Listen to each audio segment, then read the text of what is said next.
A remarkable man. His story, you know, his life story is incredible. The man is just a walking legend. He is a fantastic person. I like him, I love him very, very much. Of course, he was a great man, but he helped us also to be successful by his presence. A life touched by tragedy. I always felt that Bobby went into Munich as a boy, but came out as a man. I pulled them about 15, 20 yards away. I thought they were dead. I'm sure at the time they would have been thinking, will I ever play again? But he not only played again, I mean, he won everything that you could possibly win. A purist, a lover of the simple things. Bob would have played football whether they paid him or not. Whenever you see him play, he always had that sweep, didn't he, of the hair. We had a bit of a laugh about that, you know, but he wasn't going to change it because of us. He turned despair into the extraordinary. Different class, absolutely different class. Every generation comes by, you get a naturally gifted player. Alf used to say, give the ball to Bobby. Maybe a shot from Charlton. It's worth trying. He continues to be the figure they all aspire to emulate. You just got to sit and watch the goals. I mean, they're unbelievable goals. And here comes Charlton. Oh, a great goal! To do what he's done, you're talking about, you know, 1 in a million footballer. Without doubt, he's up there with the best. Unquestionably the best player of all time.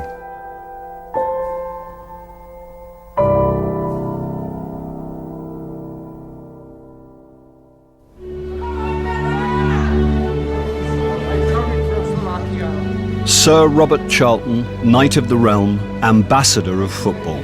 Bobby Charlton of Manchester United in England. Our Bob. Nearly 40 years have passed since he finished playing here, and he no longer glides around Old Trafford like he once did. There are many too young ever to have seen him play, but those that did, those that remember him, find it impossible to forget just how good he was. Incomparably good. In his 70s, he is still adored. But once, he was a colossus out here. He's a player with great grace, moved across the ground very easily. Beautiful balance, two-footed. He had a beautiful running style. Could just float across the ground just like a piece of silver paper. When Bob got the ball, the crowd would just an intake of breath. Now it's Charlton, Bobby Charlton. I used to love that. I mean, that was fantastic, because that's my brother doing there, you know. Maybe a shot from Charlton. It's worth trying. Some of the things that he used to do back in the day were incredible.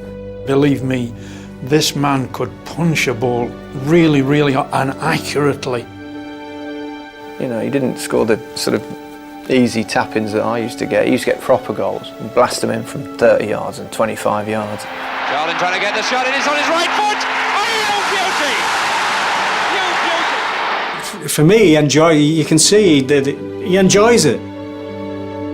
You know, the left-footed players, they are a breed on their own, and there's something about them that just breeds like brilliance. Oh yeah, he'd be one of the top players in the midfield if he was playing now. I think there is always this myth that players of that era couldn't play in the modern day football, which is a lot of nonsense. Bobby Charlton in his day would have played in any era. He was a fantastic player. You probably don't see anyone scoring goals like that, even today. And here comes Charlton. Oh, a great goal!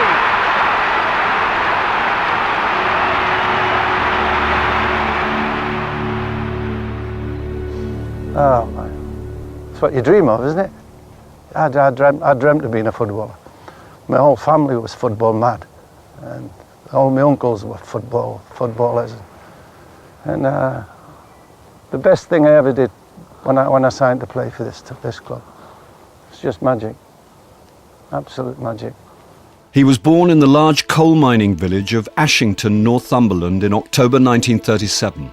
He was a cousin of Jackie Milburn, a legend at Newcastle United. he had 4 uncles who were all professional footballers. She comes from a famous soccer family, the Milburns. Her cousin Jackie played for Newcastle and England, and her father, grandfather and 3 brothers were all professionals in their day. His mother, Sissy, was just as mad about the game. It was this love of football that was deeply embedded in the family DNA that offered an alternative to traditional working life in Ashington. My mother was always one who was different. In the days in the 50s, 60s, very few women knew very much about football. It wasn't a woman's sphere. But my mother grew up among 4 brothers who did nothing else. And she was kicking a ball around with them, and she was quite a tomboy, my mother. Well, coming from a football family, what can you expect? I mean, 4 brothers that all played professional, and they were just brought up in a football atmosphere, and the mother was a football fanatic. She loved her football. She used to be a coach in one of the schools. She used to go and teach the kids how to play football. I had a sideboard with the Queen Anne legs, and that was their goalposts. Used to dive on the bottom in front of this Queen Anne, you know, and Bobby especially used to love to dive across the kitchen. The first time I remember actually having a shot at goal was my Uncle Tommy, who bought my first pair of Playfair football boots. Lads used to come to our house and say, "Are your 2 kids, 2 lads playing football on a Sunday morning?" But they didn't have a ball because it was during the war and nobody had balls except us, because our uncles, when they came home and visited the family, used to bring us the football. Sundays, everyone congregated at the local park, and there was a game that used to go on. It started at about 8 o'clock in the morning and finished at 8 o'clock at night, and people just used to leave for their lunch or to go to the pub, and it just went on forever and ever. And I was playing sometimes about 6 or 7 hours on but I loved every minute of it, really. We used to play headers across the goals. There was 2 toilets the other side, but then there's a hole in each wall, and that was and I used to win all the time because I used to lob the balls over his head, and they would hit the wall at the back, and if you scored in the goal. And anything on the ground, he'd murder me. Anything up in the air, I'd murder him. Bob used to play then, and he was outstanding. He could run rings around bigger lads. Didn't matter how they tried to get him, you know, and there was some tough guys. Nobody got anywhere near him. The adults started asking me if I would play for them when I was about 8 or 9, I think it was. And the big lads, you know, come on, play. And so I used to find it reasonably comfortable, and I think that's when finally I decided, you know, this is what I wanted to be, a footballer. I mean, from the day Bobby Charlton played football, when he was whatever height, everybody knew that he would be a footballer, he was going to be a great player. I remember him playing for England youth, and I remember him coming back with a photograph of his cap and all that, and that was quite good. And he let me wear his cap, and I wish I'd had a photo taken. Everybody knew him in the Northeast. Nobody knew me, but they all knew him. But that was okay. And of course, then the fame started, and they came and tried to sign him up and that. And the first one was Manchester. To Matt Busby at his desk at Old Trafford came boys from all parts of the country, boys eager to play football under the greatest manager in the game. And thus began the legend of the Busby Babes. The one question that everybody always asked Matt Busby was this. The first question, Matt, is how do you find these boys? Well, I'd say, Bill, I have a scouting system whose sole object is to go out looking for young, promising school boys, youth club boys, and indeed any young players who have the necessary natural ability to make a future Manchester United player.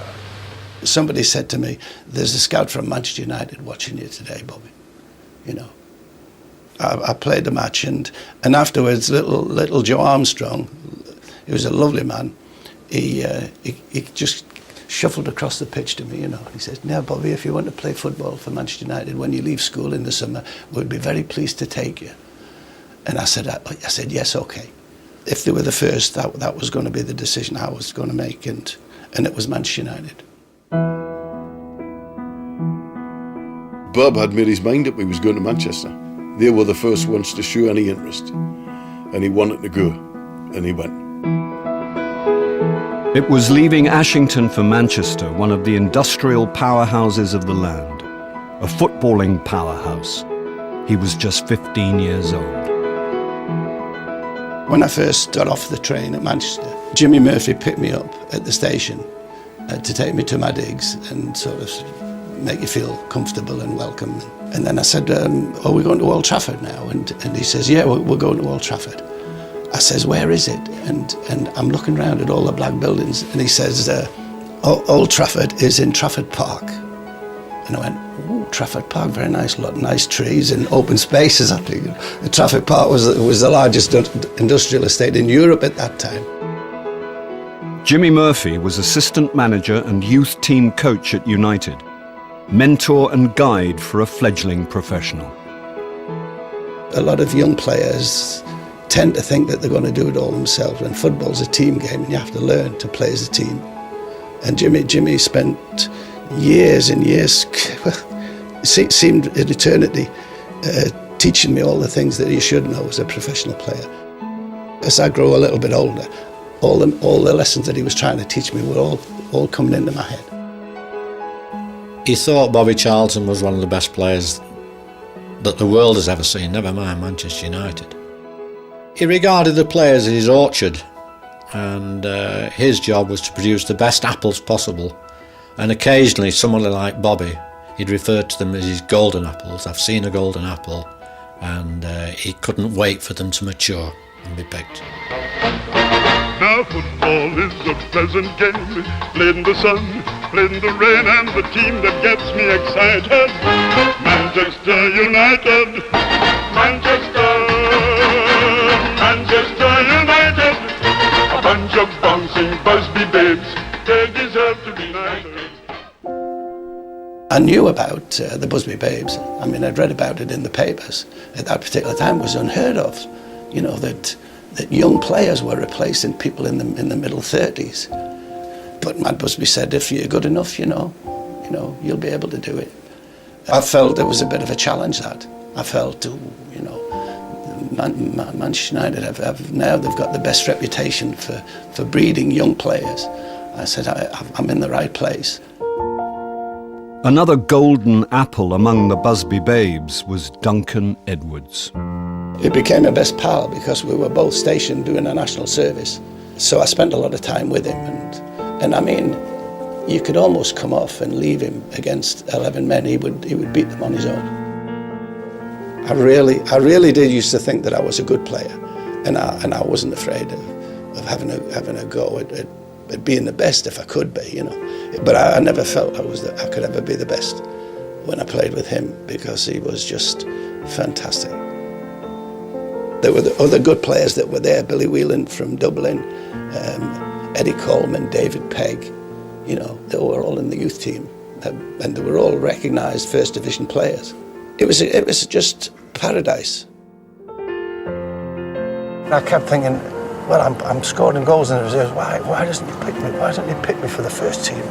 I played a match in the reserves at City, and the centre half and I hit the ball at the same time, and me right foot, it just. 2 weeks later, somebody said, Matt Busby wants you in his office on Friday.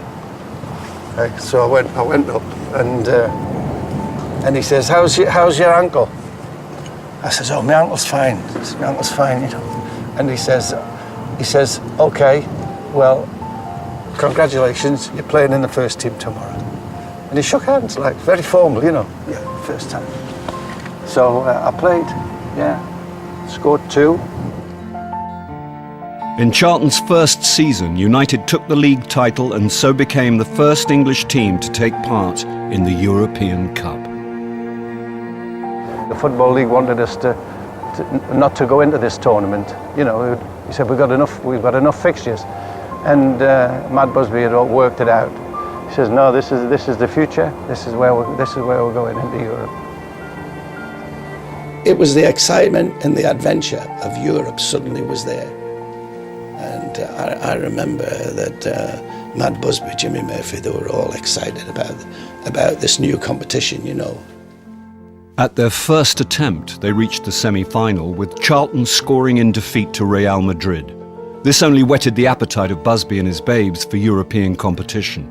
The following season, 1957-58, they were on course to reach the semi-finals again, with Charlton scoring twice in Belgrade. We played against Red Star Belgrade, and we won.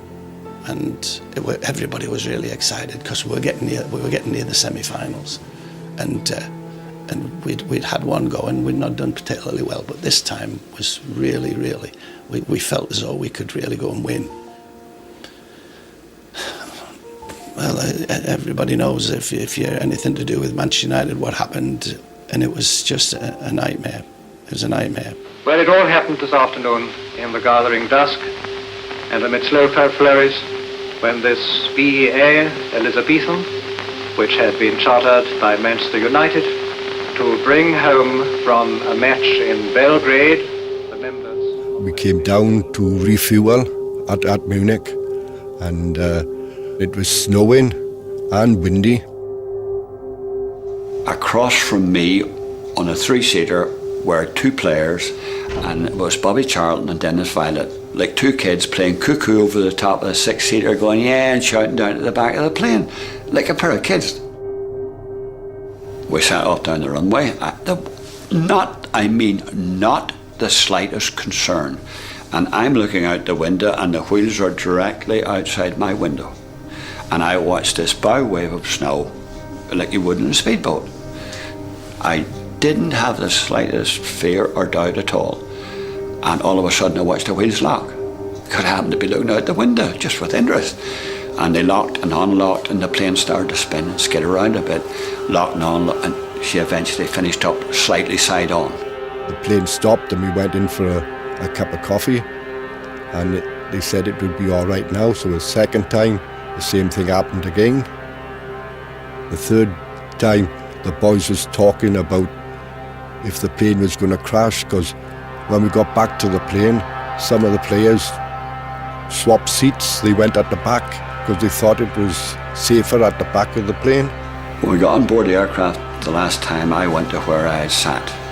Bobby Charlton and Dennis Violet left the three-seater opposite me, and two or three more moved to the back of the aircraft. And we started to roll,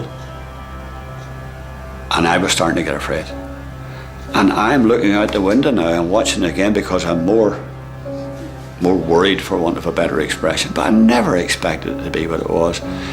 And I watched the wheels, and I watched the bow wave of snow, which was much, much bigger then. And all of a sudden I watched the undercarriage go up. We're up. When you see the undercarriage go up, you're up. And next thing I know is daylight and darkness, and banging and sparks and things hit you in the head.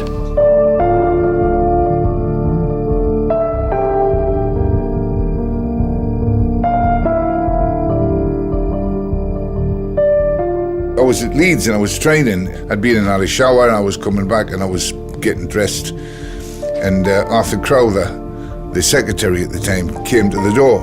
And he just stood at the door and he looked round at the players. He said, Man United have had a crash in a plane, and we don't know what's happening to anybody, but we don't think there's any survivors.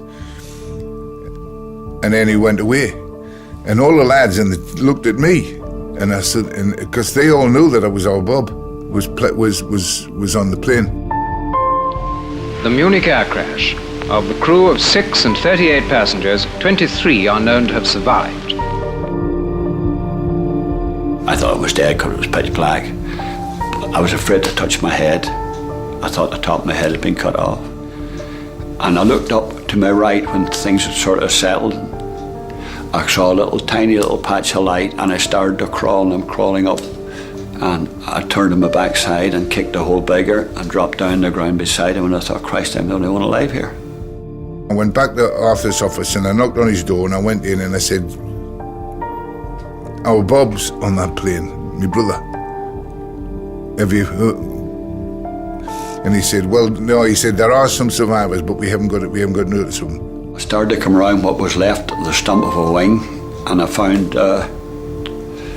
Bobby Charlton and Dennis Violet lying half in, half out of what was the aircraft. I thought they were dead. It was burned. I pulled them about 15, 20 yards away. Just grabbed them by the trousers and pulled them through the snow and laid them over a pile of rubbish, left them there dead. The biggest shock I had was when I turned and there's Bobby Charlton and Dennis Violet staring at the rest of the plane exploding in the petrol dump. Just staring. We went and got a train and we went to Newcastle, and I walked through Newcastle to the Haymarket to get the bus to Ashington. And as I was walking past, I looked at the lad had the newspapers and he had them over his arm, and I must have been 2 or 3 yards away from him when I read, and it said Bobby Charlton is among the survivors. Here is the news. So far, we know there are 23 survivors after Manchester United's air crash at Munich this afternoon. Of the Manchester United party, Matt Busby, manager, and the following players: Gregg, Wood, Folkes, J. Blanchflower, Morgans, Berry, Charlton, Violet, and Scanlon. I got home and I knew there was something wrong on the way up because there were lots of people outside the door. And I got in and my mother was in an awful state. She was, somebody gave her, I think it was brandy. Well, my mother never drank, ever. My mother, she said a woman had come from one neighbours who had been listening to the news and said there was no survivors and that sort of thing. But behind her came a policeman and he said, oh, wait a minute, yes there is. He said, there's quite a few survivors. He says, and Bobby's one of them.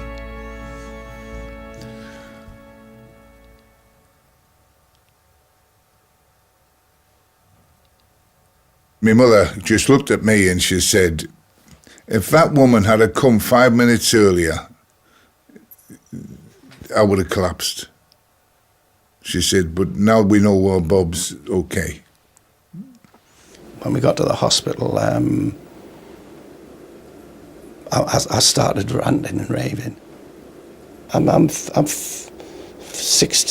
17-year-old, you know. I just didn't understand, you know.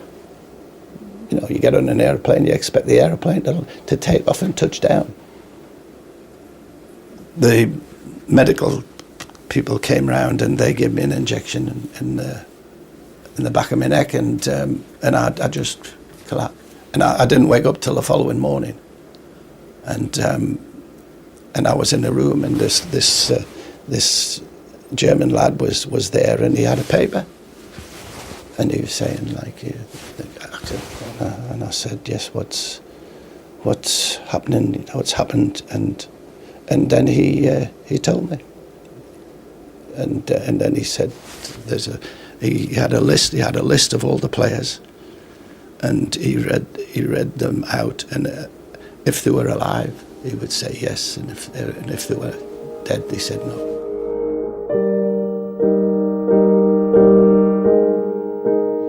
A short time ago, British European Airways issued a list of identified dead. It includes the following names previously reported as unaccounted for: Curry, the Manchester United trainer, and Wally, their coach, and the following players: Byrne, Coleman, Jones, and Whelan.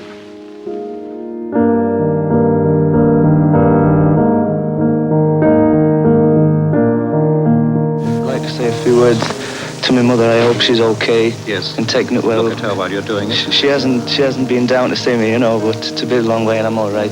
I know. If I'd have been a bit worse off, like some of the others. For my mother to actually get to Germany to see Bob was virtually impossible. She didn't have a passport. Nobody had a passport in those days. Didn't have any money, and nobody that we could actually borrow that sort of money from. She really regretted. She told me many, many times that she regretted not being able to get there. I had to wait for a couple of days before I could get on the train to go home. And when I was on my own, I thought about it. I thought about it a lot. And my own personal friends were dead. It changed your life. Mm. Yeah. Yeah. Well, it did. I mean, I did. I don't know. I don't know why. I think you think to yourself, well, why should it be me? But there again, I was lucky. I was just lucky. I happened to sit in the right place. The vision that I've got is my beloved brother, going through pain, and I couldn't do anything to help him, and that was awful. Today, how you would deal with it, and you have much more help to deal with these types of traumas that people can endure in terms of maybe accident or death or whatever. But in these days, it was a sort of it was an after-war thing that you just gone with life. You know, we dealt with the war, we dealt with tragedy in a different way as we do now. I never really felt as though I needed any instruction in any form, because I never had any injuries really. I went out to London and picked him up in a car and drove him home.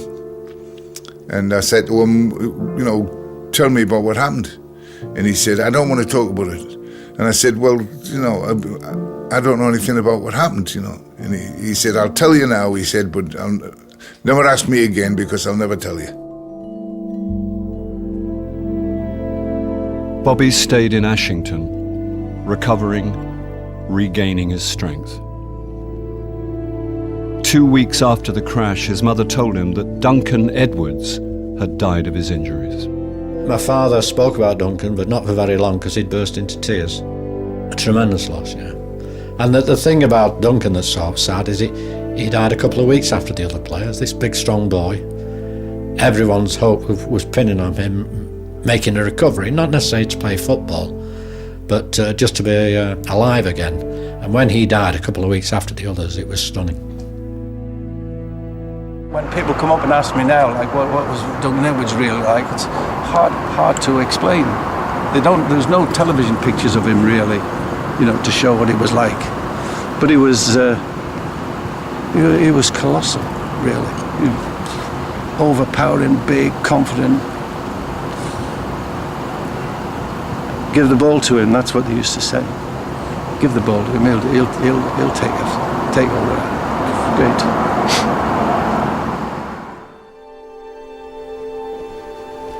Oh, you're not coming? Okay. There was a question that now had to be answered. What to do next? Was it possible to think of ever playing football again? I fell in love with Manchester United the short time I was there. I mean, it was the only thing in the world, Man United. And I had I wondered what would happen. I wondered how they would be able to recover. But recover we had to do. You know, we had to make the effort. The Munich disaster cast the nation into mourning. Matt Busby was still in hospital in Munich, fighting for his life. Jimmy Murphy had missed the trip to Belgrade, having been on coaching duty with Wales. Now the assistant manager had to steer United through what remained of the season. Jimmy was fantastic. I mean, when he came back, I mean, the club was absolutely gutted. I honestly believe without Jimmy, the club would have closed. Jimmy Murphy was responsible for the team that played Sheffield Wednesday in the FA Cup. And I went down with my Uncle Tommy to watch the match, and I was sitting with Jimmy Murphy, and I thought, what am I doing sitting here? You know, there's nothing wrong with me. And the players were on the field trying like hell, you know, to keep Manchester United afloat.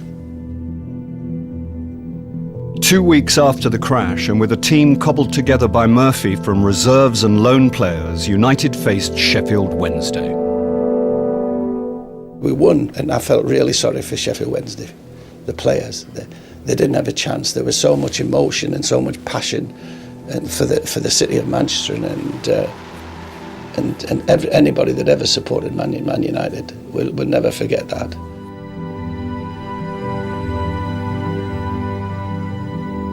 I thought, you know, well, there's going to be a big effort here. There's got to be a big effort. So I said to Jimmy, I said, I'll come back on before the weekend, because I was all right. I hadn't trained for a few weeks, but it didn't really matter. Bobby Charlton was very young, still a teenager, and yet he was being asked to play football again. And I think in many ways that was the saving grace for him, because it was something to occupy his mind. I always felt that Bobby went into Munich as a boy, but came out as a man, because he shouldered a lot of responsibility when he got back into the team. 9 weeks after the crash, Matt Busby was released from hospital. Now all of 20, Charlton was the centrepiece in the side Busby returned to manage. Swept along on a tide of emotion, United reached the 1958 FA Cup final. But there would be no fairy tale ending. Bolton Wanderers beat us 2-0. And the bubble hadn't burst because the momentum of Manchester United had continued, even though this terrible tragedy had happened. Fully recovered, Busby began the job of building a new Manchester United team. He said it would take him 5 years. The prediction came true. 5 years after the Munich crash, Busby's new team won the FA Cup. It was a new age built on timeless principles. Matt Busby said to me once, you know, and I think he was giving a team talk, and he said, you know, all these people, he says, they're going past the ground and they're going to work in Trafford Park. He says, and they're going to work really hard on shop floors and different places. He said, but when they're finished on the Saturday, they expect to be entertained. They expect to have something decent, you know, and it's something that we must have thought about, because that's part of what Manchester United is. You're not allowed to play boring football. You've got to entertain. Busby's new United was built around Munich survivors Harry Gregg, Bill Fuchs and Bobby Charlton. But it was the addition of Dennis Law and George Best that made the reconstruction special. Manchester United began to play football that no one would ever forget. Well, it was a period when, if I was a Man United fan, I must have been proud to burst, you know. I mean, it was just fantastic, and you daren't not go. You daren't not go in case Dennis Law scored a hat-trick of headers or volleys or whatever, whether George turned the fullbacks and the midfield players inside out. If you didn't go and you missed it, that was your fault. And I could hit the odd ball from a distance. Law, Best, Charlton. That's a goal worth remembering, isn't it? We had 3 players in that side who were so different, and they were just going to win a game on their own. All of a sudden something would happen, bang.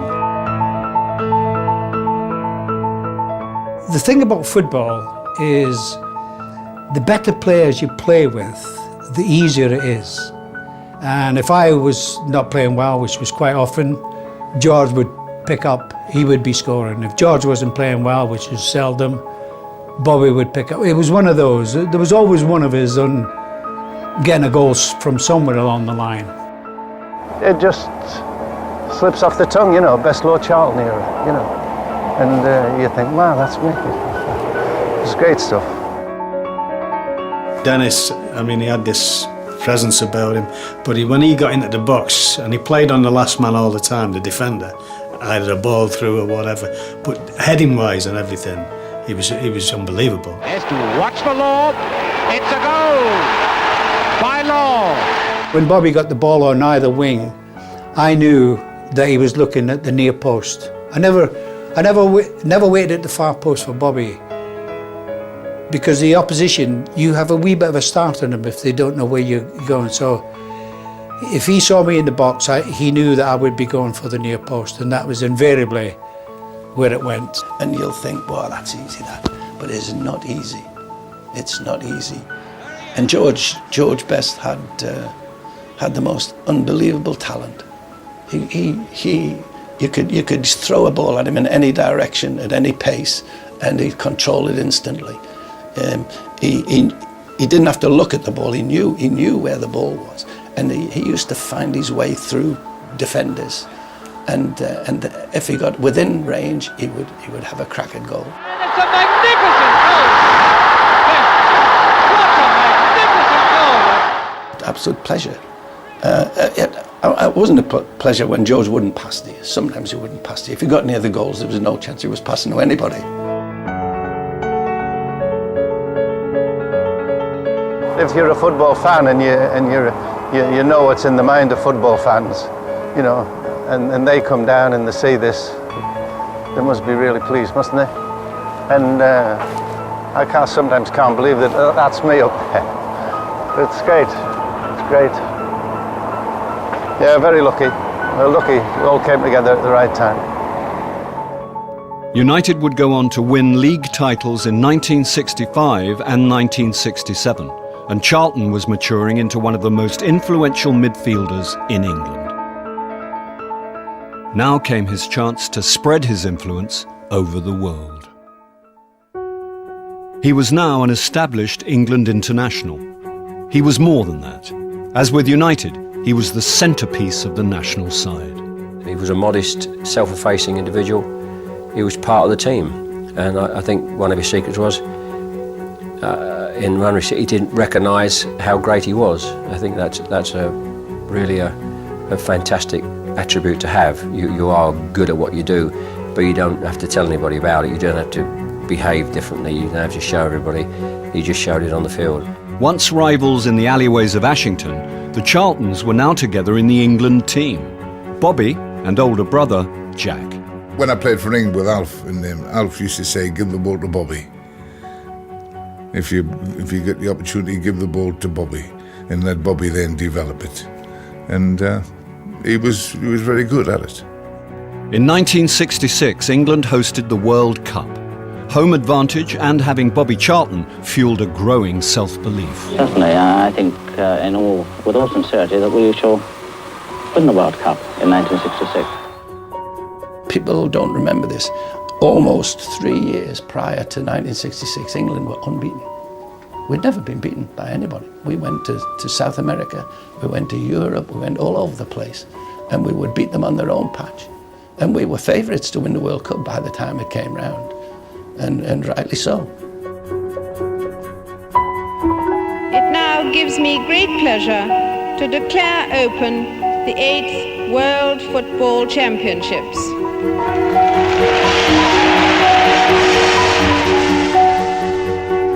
Immediately we started, we fell on our faces, really. Right to the end, both goals survived. Not once was the ball in either net. The best team that manager Alf Ramsey could muster was not good enough to win. You know, played against Uruguay and we 0-0 draw. Oh God! And everybody in the whole of Britain was, certainly in England, was thinking, well, I thought this was going to be the great day, you know. Next, Mexico. Now a must-win game. It was an invitation to a special player to deliver. Jimmy Murphy used to take me out, and he used to tell me about scoring. He says, if there's space in front of you, Bobby, take it. Run with the ball, don't be afraid. You got pace, run with the ball. I went to my left, I went to my right, and players kept retreating backwards, and eventually I was getting near the 18-yard box, and I thought, if he lets me go another stride here without coming to challenge me, I'm going to have a dig, I hit it and it was sweet as a nut. And I thought, well, people will remember that, because I'll remember it a long time. That was great. That was. Shot from Charlton. It's worth trying. Suddenly, England maybe were back on the rails again, you know, and you could sort of feel it in the country, you know. The 1966 World Cup says it all. He had that ability to lift a team by his example, by his goals. And of course, he'll always be remembered, I suppose, more than anything else, for his phenomenal shooting power. Spurred on by Charlton, England gathered momentum and reached the World Cup semi-final, where they would meet the much-fancied Portuguese. Ray Wilson knocked the ball up, and Jeff Hurst was on it, and he was making towards the goalkeeper, and the goalkeeper really was a bit scared, and he put his knees up, and the ball hit his knees, and it came straight back to me, and because I'd been going up to help support, and it just came out to me. I thought, well, Wembley, I'd remembered when I was a schoolboy playing at Wembley, how smooth it was, and I trusted the pitch, and I passed the ball into the goals. Charlton has scored! The second one, Jeff Hurst, the ball was knocked into him. He was keeping the defender away, but at the same time he was looking, and he saw me about 20 or 30 yards away, you know, and I'd seen him, and I thought, right. I teed it up, and of course he wasn't going to miss from about 15 yards with the shot, the power he had in his shot. And he just knocked the ball right in front of me, and I didn't even have to break stride, and I hit it, and I knew I'd scored as soon as I hit it. And it's Hurst. 5 minute running by Hurst back to Charlton. This could be it, it is! And that could be the goal that puts England in the final. And the ball flew into the other corner, and we'd done it. We were in the final. And for the great Bobby Charlton, his goals had taken England into the final. My feelings at the time, of course, I was incredibly proud. I had a ticket. Bob and Jack made sure that I got a ticket. I didn't have any money to get there, and I really didn't want to give them any more pressure than they already had. My old foreman at the pit, he asked me would I sell him my ticket, and he was a great character, old Norman. He went to London, to Wembley on his bike. Really? From Ashington, yeah. He rode all the way.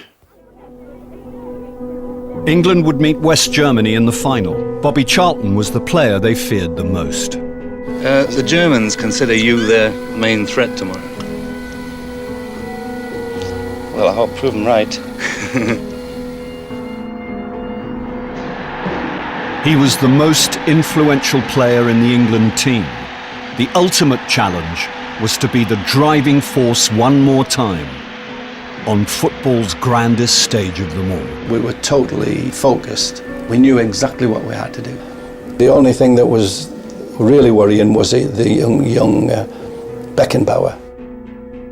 The first couple of games we had to watch on television in the World Cup, and we watched the Germans, and they were awesome. He was awesome. Said we'll have to talk about him if we have to play them. You know, we have to make sure that he doesn't get it. We don't allow him to get in your box. It was funny because I was asked, or I was ordered by our team manager Helmut Schön to follow Bobby Charlton, because Bobby Charlton, he was the engine of the England game. Alf and in his team talk, you know, he got me at the side and he asked me to stick with Beckenbauer through the whole game and stop him from getting it. He says, because we'll win if we stop him. And I thought, well, that's a good deal. I talked to him years later. I say, Bobby, you know, I had an order, and yes, he had the same order. I didn't know. I remember feeling a little bit frustrated because I'd always wanted to play in a World Cup final, you know. And here I've got a man-to-man marking job. It's not what I envisaged. But if we win, everything's justified.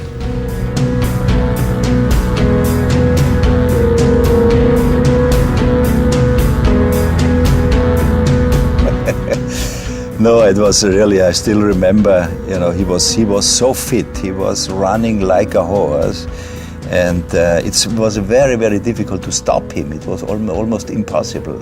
But I think also, in my age, inexperience, I think I did also a good job to stop him. I was very, very happy because he didn't score. There's Beckenbauer shadowing him everywhere.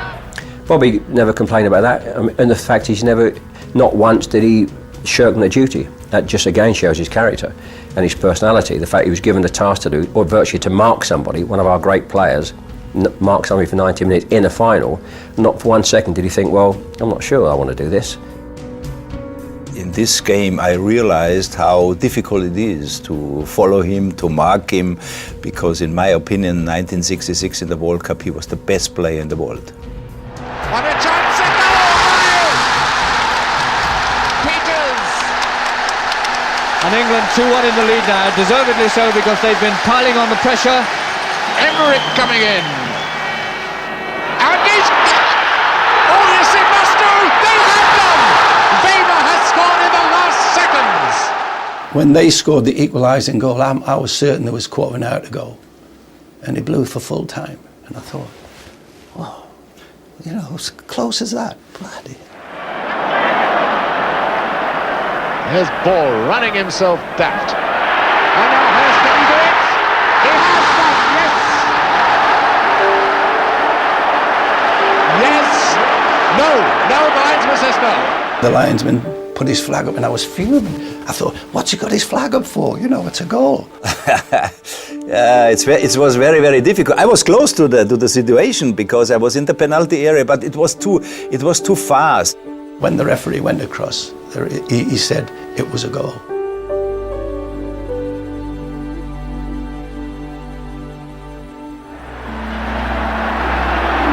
And here comes Hurst. He's got some people are on the pitch. They think it's all over. It is now. It's four. And Bobby Charlton weeping with emotion. And then I bumped into our Robert, and I just give him a hug. You can't not be proud, can you really? Hey? Especially that one. It's great. Remember that moment? Yeah, yeah. I said to him, I said, what about that kid? And I said, our lives will never be the same again. And it's a fact. It's just such a big thing that we've done.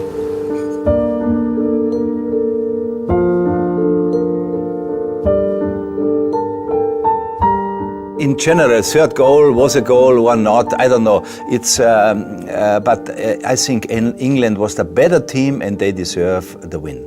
He never stops moaning about the third goal. That's the only problem.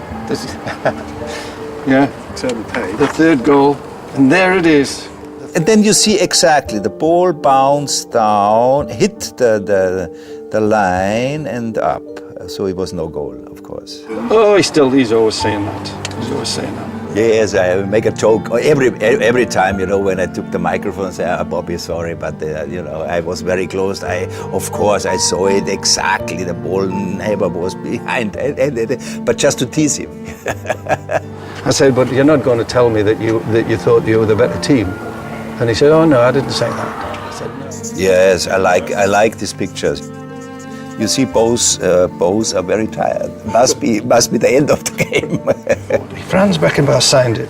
Hey, yeah. His never changes his autograph. He says that you're the best player he's ever played against. Oh well, he's a politician, you know, as well. But I have a lot of time for him. We see a lot of each other, fortunately, which is good. The whole of England was proud of Bobby. In that same year, he was crowned European Footballer of the Year, but there was still one prize that eluded him. 10 years after Munich, Charlton and Busby were still consumed by their obsession, the European Cup. Eventually, you know, the idea was 1 year we're going to have to win it. You know, we're going to have to win it.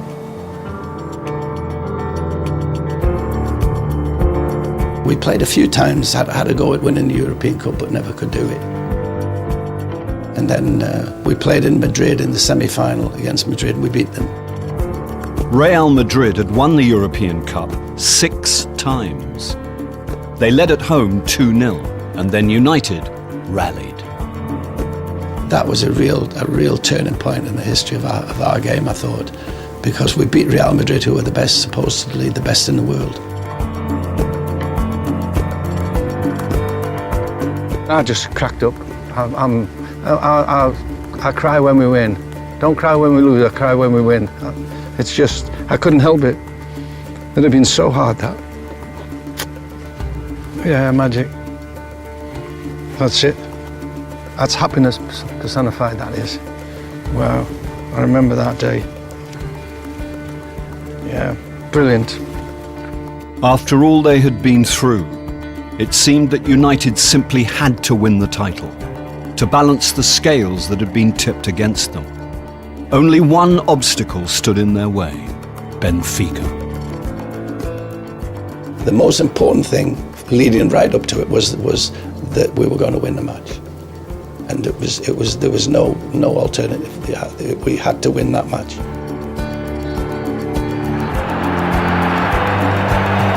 Sadler, Charlton, a goal! He scored! Charlton has scored!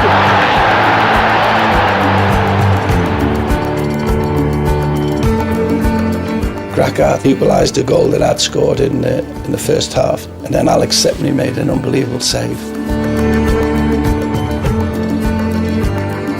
Otherwise, we might have to wait years again.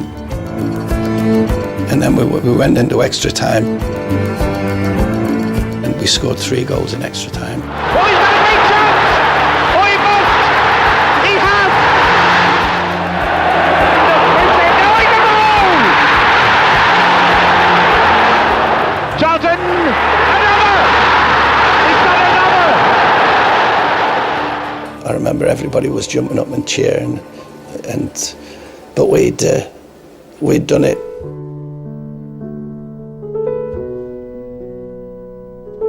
When the final whistle went, everybody dashed to Samat, you know. There were his players that got lost in Munich. They were his lads, his team, and everybody, I think, in the whole crowd, maybe even in the whole country, thought a little bit about Matt Busby's feelings that night. And the old man could feel as though, you know, what he started out was eventually, you know, was back on the rails. Then we could look at each other, Nobby and Bill Foulkes and all the people, Tony Dunn, people that had been to Munich, and then you had the feeling of we'd done it, we'd done our bit anyway, we'd done our bit.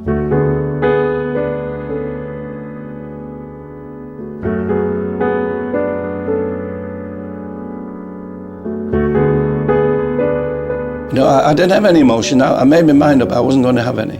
I thought, no, you got to keep a clear head, you know.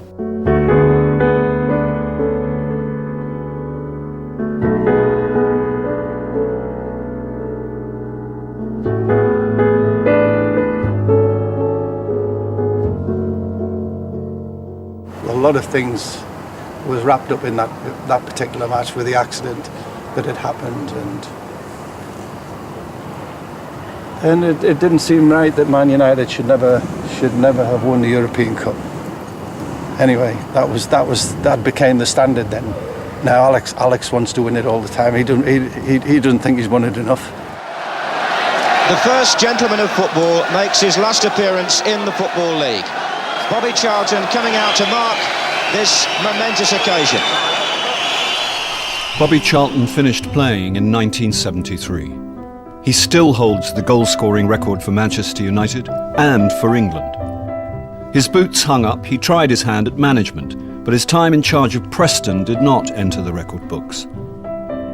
He was above all a football player and a family man, devoted to his wife Norma and his daughters, Suzanne and Andrew, and devoted to Manchester United. In 1984, he accepted the club's invitation to join their board as a director. Manchester United asked me if I would come on the board, and I said, well, that's absolutely fantastic, yeah, thanks very much.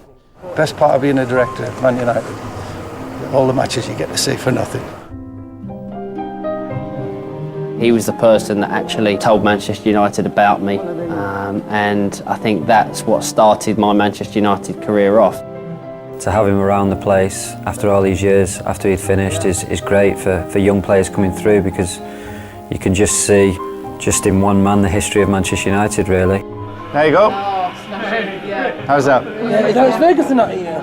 No, they're playing, aren't they? Playing a big match tomorrow. Yeah. And on Friday, he has his press conference at 11 o'clock. That's where he is at Carrington. So you've just missed him. Hard luck. Hey? Sometimes you find you're in the car and you're at Old Trafford. What did you come for? You know, just wanted to come. Yeah. It's magic, yeah. Bobby came and spoke to the players, and you know, you could hear a pin drop. You know, they probably heard of the Munich air disaster, but after Bobby told it, you could see the impact it had on them. Balance. And balance means that you can move very quickly. He's well known, and everybody likes him, everybody loves him in the whole world. His name, at our time, if you travel all over the world, in any part of the world who couldn't speak English, there's only one piece of English they could say, and that was Bobby Charlton. One of the greatest footballers ever to have graced the game, World Cup winner and Academy member, Sir Bobby Charlton. This year's Lifetime Achievement Award goes to Sir Bobby Charlton. He's never, ever shown any other side to me other than he's just a nice guy. I'm proud of that. Favourite memory is when he nutmegged me and he was laughing when he ran away from me, and I was chasing him, and I was, like my mother used to say, leave our kid alone. I probably would have kicked him, but I couldn't catch him. I would love to have played today. We don't go on about the game being better or worse. The first time you've been on the tour? First time? Just that it's still good. It's still good. That was me. I've been lucky all my life, it seems. Since I was little, I never had an injury. I never had an injury. I'm 73, I've got all my cartilages. I never in my wildest dreams thought about having to stand here and look at that. Because the great thing is here forever. Yeah. I'm really, really proud. I'm really proud of what I've done, and if I've passed on a few things, you know, that people will remember. I'd like to think that too. I shouldn't talk about myself scoring goals, but there was a great goal that I really got a lot of pleasure from. Dennis Law picked the ball up here, and we were playing Tottenham in the Charity Shield. A little shoulder dummy to somebody and went up. Law. Oh, beautiful body slam to Kidd. Brian Kidd got as near to the 18-yard box as he could, and he laid one. He saw me, and he laid one just as I got to the 18-yard box. Brian Kidd just laid it right in front of me, and I was full stride. I didn't even have to break my stride, and I whacked it straight in the top corner. And here comes Charlton. Oh, a great goal! That's magic, yeah. Oh, it is. I don't know, I'm lucky lad. Lucky lad.